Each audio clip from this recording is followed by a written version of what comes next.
welcome here a star of Poldark, Being Human, The Hobbit, and the latest advertising of Odesa Film Festival, Aidan Turner, everybody.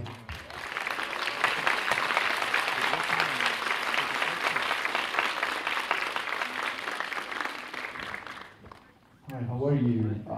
We have a very big female audience. I'm not sure why. Because I think they just came to see me, but no, I'm very flattered. Thank you for coming. There's literally no men in the audience at all. No. It would sound like a discrimination. We have like men here, but most, for some reason, I don't know why, like so many girls and women. The first question that I have is about this advertising. Which one? It works. I just need to speak into it a bit more. You have to speak into it. Okay. And now every time before we see any film, we see this mini film with you. So the question is, aren't you scared that everybody's gonna hate you? You know, like I don't know, it's a joke. I mean, so every time they just see you, but to have it in. You're saying it might be a case of overkill. Yes. Aidan Turner overkill. Every time, we're just like. Well, it's my first day. I've only seen it one time on YouTube or whatever. So I'm not sick of it yet. Maybe you are. I'm a week into. I've missed the first week. No, I mean it's quite cool. I'm quite proud of it. We spent 2 or 3 days shooting it. I think maybe a bit longer, maybe 4 days. And it was a lot of fun, just running around the city trying to make this tiny little short, you know. Okay. And another thing that I wanted to ask about this is how you deal with the fame, because just before coming here, I read about a 65-year-old woman in the UK who writes a fan fiction about you. So how did you deal with it? I mean, it's very easy to deal with, and it's usually quite a small scale anyway. I mean, it's not something that I find distracting. It's quite nice to show up. I mean, it's different when you're working, when you're on set and you're trying to get a job done, and you know you're meeting people and you have that kind of it sometimes feels like a bit of a block, or it takes you out of where you want to be. But when you're at a film festival like this and in a beautiful city with fantastic people, it all seems to work pretty well. Okay. So you don't mind that. Another thing, we just had a premiere of Love and Vincent, and this is such an amazing film. Yes, yesterday we had the first screening, and this is such an amazing film made by many artists, and this is one of a kind, one of a kind film. So how did the people who made it, how did they approach you, and what was your experience? Yeah, I mean, how they approached me was it was very fast. It all happened quite quickly. I think they cast some of the. It's a big ensemble piece anyway, but they cast, I think, a lot of the leads first, and then it was something that came around in the space of a couple of weeks. I've always been a fan of Vincent van Gogh's work. Yeah. So it was a no-brainer for me, and it just sounded very interesting, the way the concept of how they were going to make this film. It was like, I'd never heard of a film being made that way before. I mean, I do a bit of painting too, and I'm into it. I'm not very good, but it excited me, the process, and taking 700 artists and painting every single frame and then rendering it to make the movie in the style of his work just seemed like something I wanted to be, right? I could not be a part of. But for me it was only a few days. I think it was 2 or 3 days in the film, and it was all green screen, so I didn't know how it was going to look. It's one of those ones where you take a bit of a chance. But we had a great team. You know, Hugh Welshman, the director, is fantastic, and Eleanor Tomlinson is in it, my co-star from Poldark. So yeah, it was friends. You know, Chris O'Dowd was in it, and Douglas was in it. There's a lot of people I knew anyway. So it was great, and I got to see it in Los Angeles about a month ago, and I'm really proud of it. It works, I think. Yeah, it's smart actually. Yeah, it is. And another thing that I see when looking at your filmography, that you play a lot of like period characters. So I mean, what's the difference? How is it different to play like a modern character or a character who lived in another century? How do you approach that? Are you talking generally or with Van Gogh? Generally speaking. No, generally speaking. I mean, you do your research historically, where you're at with the character, who he is, where he's coming from, his background, culturally where they're at the time.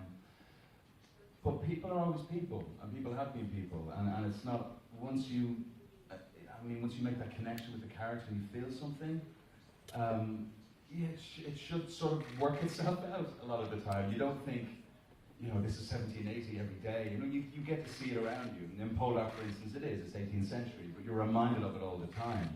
Every set you're on, just the mere fact of jumping up on a horse and taking off in the morning instead of jumping in a car. I mean, everything just reminds you of the costumes, yeah. The costumes, and they make you stand and sit differently, they change your posture, the boots. So you're kind of in that world anyway. So it's not something you need to remind yourself, but it's all about the homework shows. Yeah, one of the breakthroughs was this the Inhuman series where you play the vampire. So where did you learn to play a vampire? How do you learn how to play a vampire, right? Yes. I know. I don't. Do you have to bite people? I probably did. I don't have a sucking blood, but I probably bit a lot of people before I ever played a vampire. Metaphorically sucking blood. Well, maybe the real thing too is enough. Well, with Mitchell, his affliction was he didn't want to be a vampire anymore. He didn't want to be a killer. So that was an easy way in, because I don't either. And I never wanted to be. I don't have that inclination. So it seemed like, it's just somebody suffering with something. It was like almost like an addiction of some kind that he had. He just needed to do what he had to do. So it wasn't hard to find that in, And it was the same with Annie and George. They had their afflictions too. So we were just three people sharing a house with issues, really. I mean, that's what it boiled down to. So that wasn't difficult either, and then the rest just kind of happens. You're turn around here. You with good writing and good CGI and all these things, they make that world for you. Then good costume designers and script editors, and then you manage to make this world believable and make this guy who would just be a normal dude in the UK. You can turn him into a vampire quite easily, I suppose. I don't know. Okay, but there is a big tradition, vampire films tradition. So, have you researched that? I mean, trying to John Polidori, and I mean that's part of the fun too. I mean, The Vampire was one of the first novellas written on the vampire, and it gives you an in, and then you start looking at styles, how they used to dress, different movies. When it happened, when the vampire became suave and sophisticated and sexy, it wasn't just this bloated fat guy on high heels. But you get to jump into these different worlds all the time, and then take what you want from it. We didn't want to make him too vampiric, if you know what I mean. We didn't want to bring him out of the real world. True Blood or some of these other shows might. They show up a vampire, and he's a vampire coming across the room. Whereas Mitchell wasn't always that guy. We wanted to show that switch, and just make him real. And I think that was our idea, to make people connect with this character, or give them an in to the character, which is making him, he's one of us. He just likes blood a bit more. Okay. One of the first things that you learn when you go to your fan page, the first one is like that you're a technophobe for some reason. How come? I don't know. I don't like those cameras there for a start. We don't like the camera. Okay. I don't know, but maybe that was slightly out of context. I'm not a huge fan of technology. I mean, saying that, I do love. That was a joke. Now they're all leaving. Jeez, that's terrible. I was only joking. It was blocking the sightlines for you guys. I do love cameras. I mean, I'm a bit of an amateur photographer. I've a couple of decent cameras. I love lenses. I love being on set, and I mean, it's something it's just a little game, a game you play in pole dart. But if you get a camera at a certain distance, to be able to know where the camera falls on you, where the end of the crop mark is, to where the lens is, I can usually, if I'm on a good day, guess what lens size it is. So I'm not a complete technophobe. I mean, I love it. I mean, I'm not a big fan of iPhones, and I think with the context of what I was talking about, it might have been something to do with social media, maybe, or something along those lines. I mean, you started off talking about a fan page, and that's something I wouldn't visit too often. So maybe it comes down to that. But yeah, I mean, things get taken out of context. I mean, the most popular search is like when you type in Google like Aidan Turner is like Instagram, and you don't have it. No. Why? You're an inspiring photographer. You have to share it with the world. No, I don't. You're art. I don't have to do anything. Okay. No, it just doesn't really. It's not my bag. I mean, I certainly don't have any qualms about anyone else using it. I have friends and family. I mean, everyone I know, I think, would have some sort of social media, whether it's Facebook or something. It just doesn't really appeal to me. I don't feel like I have enough time to do it. I like spending time in other ways, and I feel I might be the type too that will be on it a bit too much and a bit too long, and I might get distracted. And it's just not for me. It's never happened. And you have other people that can do those things. You know, you'll tweet about this later. I don't need to. Okay, but the fans, they never lose hope. They keep searching for your Instagram, and maybe it's one day it's gonna happen. They'd be disappointed if I got it. Okay, we'll see about keep some kind of mystery, I think. We'll see about that. And another thing that you learn about you starring in Poldark is like, okay, you getting in shape.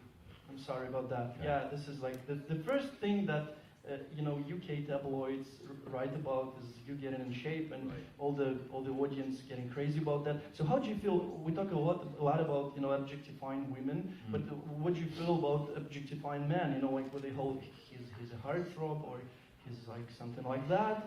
So what do you feel about that? I think everybody's interested.